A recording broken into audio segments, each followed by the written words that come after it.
Jack Goodman here, and today we'll review the Star G640 from XP-Pen. Two of them came today, and two of them will go eventually for a giveaway. On my Instagram page you can check it out in the link below. And now we will start to see if this is a valuable graphic tablet for 2020, just simply because it's a budget tablet. And if you're an artist, if you're a beginner artist like I used to be, and you would like to, you know, have something to draw on, you always wanted to draw on a graphic tablet, this would be a great option for you, especially for the price. Now, let's do the unboxing. I will do a very fast unboxing and show you guys what's inside here. We just opened the graphic tablet and we see that here is the graphic tablet here. And it's covered in this white material. I'll have to remove it. Here's the graphic tablet in here. And we can see the cable, the USB mini cable, and the pen, I suppose, with some papers. Now, it's a very simple box to unbox. Now, as you can see here, the tablet is not that big. It's as big as a normal hand here.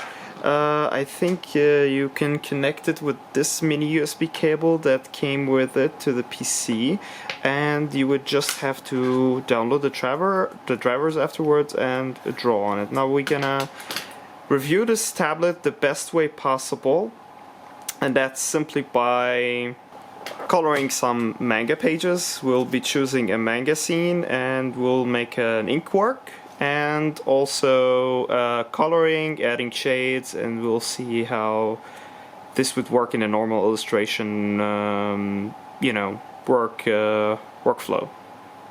Alright, let's keep going.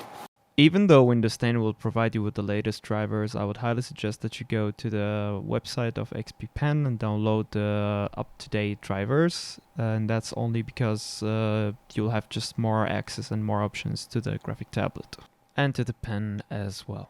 As for the setup, I'm working with the Lenovo Flex 5, and next to it is the XP-Pen 24 Pro, in which both I reviewed in other videos to check out in my channel. Now we'll go back to the G640 to review it by coloring and shading.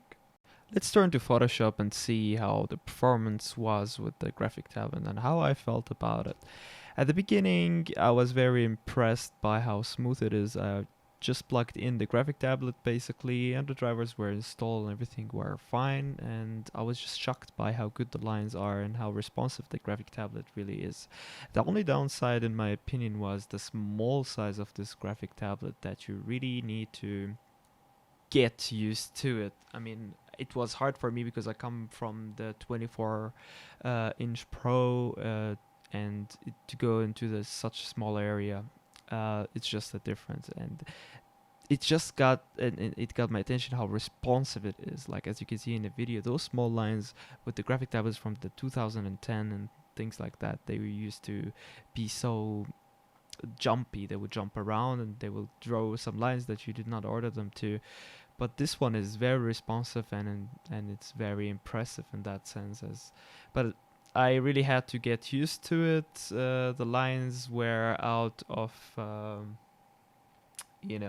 out of reach, because you just need to get used to the graphic tablet more and more. You need to draw more and more with it. But otherwise, from a technical perspective, this one is pretty much responsive. It gives you what you want. I mean, especially if you're a beginner artist, it's more than enough, in my opinion, for the price. $35.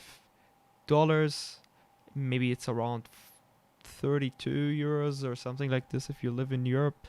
I would totally recommend this for, you know, students who are starting to learn digital art. It's very great. I mean, if I had something in my hands like this when I was 14-year-old, I would be very happy, and I would be a much better artist than I am now. Anyway, as you can see, the drawing or the coloring in the end did not look up that good. It's just simply because I did not focus that much on the coloring itself. I focused more on getting used to the tablet, and yeah, and just like having the feeling of it more and more I advanced by, you know, putting more details, new details on the drawing, and I got more used to it. There's really not much to talk about here. It's a really nice and cool little device to have with such a nice price. The only downside as well is there's no short keys, so I had to go switch from the keyboard back to the tablet. But if you're really saving on money, that's the buy for you. So in general, it was a really great device. I enjoyed the drawing with it, but you really need to get used to it, as in the sense of, you know, adapting to the screen and your hand to the screen. From the performance, I saw nothing wrong with this device. For its price, to answer the question if it's the best one for the price, I would say yes, go for it. It's a good buy. For $35 only, this can be the best in 2020. Star G640, buy it, it's a great device. And if you want to apply for the giveaway, you need to enter the competition on my Instagram. The deadline is on September the 17th. Yeah, otherwise, this is Jack Goodman. Thanks a lot for watching, and I hope you will support me in the future to get more devices, and for me, you know, to have access to more devices. The more the numbers, the better. Give me a like, give me a subscribe. Thank you a lot for watching, and thanks for the support. And as always, stay honest.